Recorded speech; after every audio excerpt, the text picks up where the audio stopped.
let's hurry on to the beginning of what we call, or early in the Silver Age. Here you've got a wonderful collection of characters from the Justice League in full costume, and in the Silver Age, the costumes definitely kind of streamlined down. They became, particularly with characters like the Green Lantern, say, and the Flash, they became much more aerodynamic. We have in the exhibit here in the Met the aerodynamic body.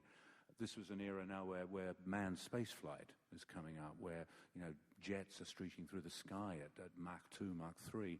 I don't know if that's a factor, but the technology of the world of superheroes, is imminent.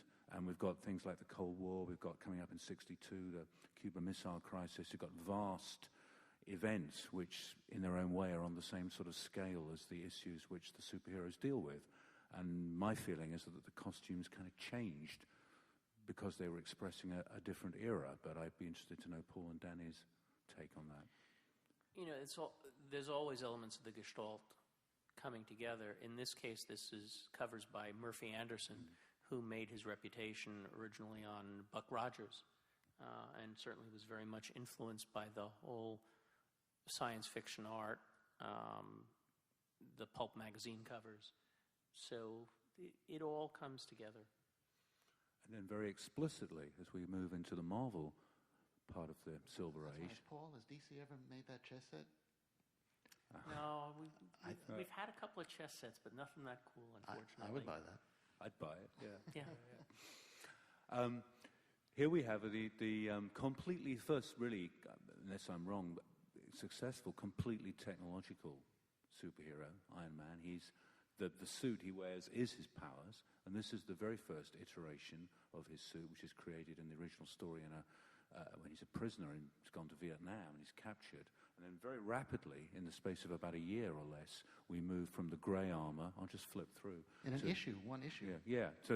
Literally the next issue. Yeah, but then we got in less than a year. We go to the red and gold. So just over there.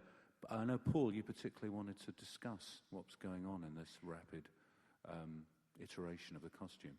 Well, I think it's a fascinating progression for showing two things. One, the influence of the multiple different artists working in collaboration. The original cover is by Kirby again, but working with Don Heck as the inker.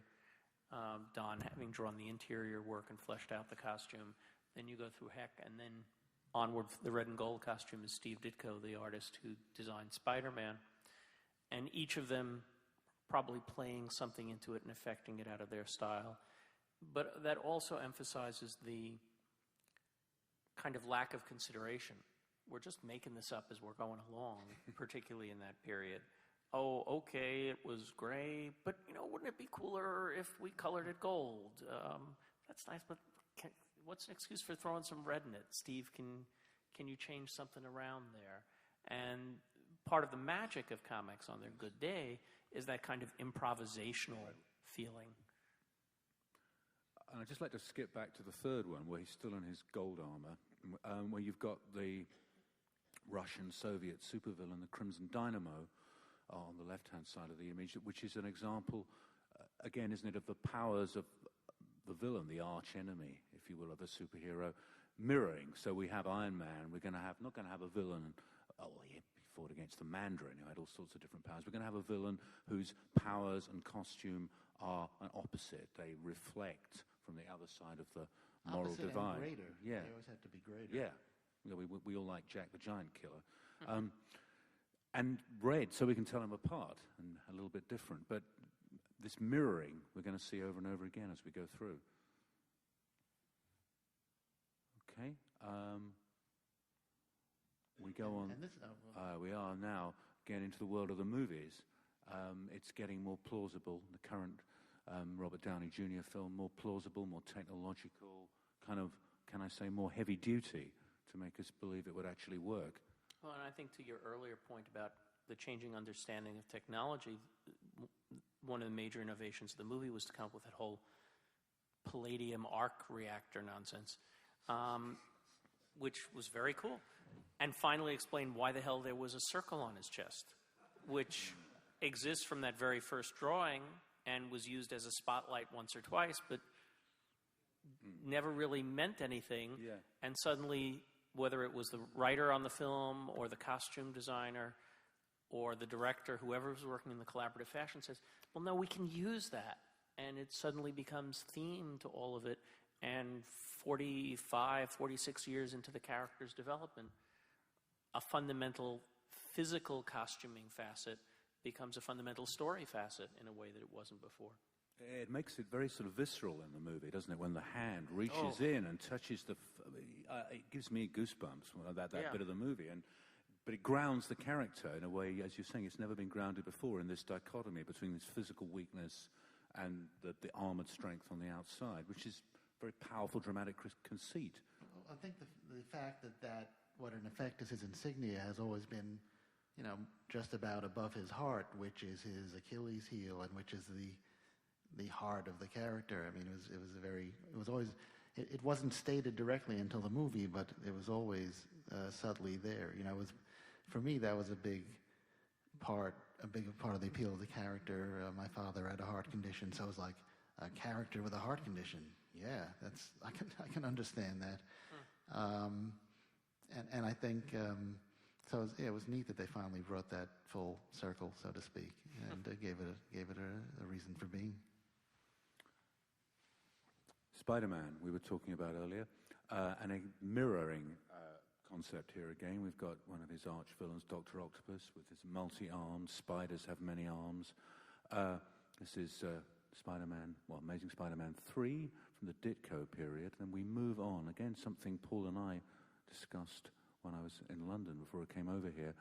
When John Romita came onto the story, we got a kind of swinging 60s look. Romita had worked in romance comics. This is June 1967. Sgt. Pepper's just been released. It's a whole different world in the supporting cast coming through. You have enormous variation over the years in comics as to how fashion-conscious artists are.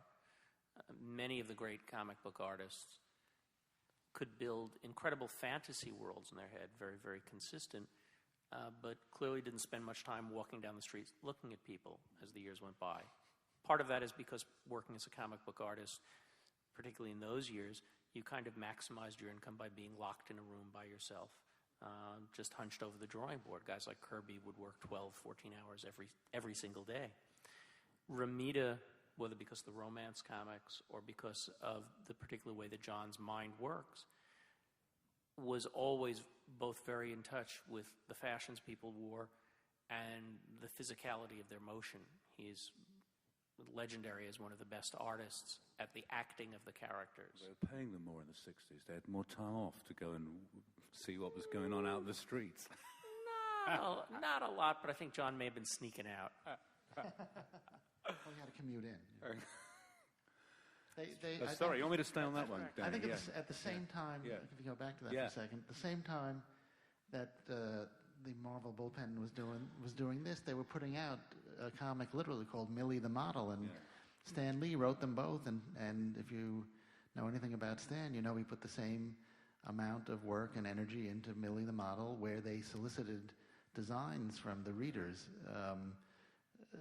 which they, I think, toyed with a bit, but so there was some part of the company collective imagination that was paying attention to what was going on with style. That's true.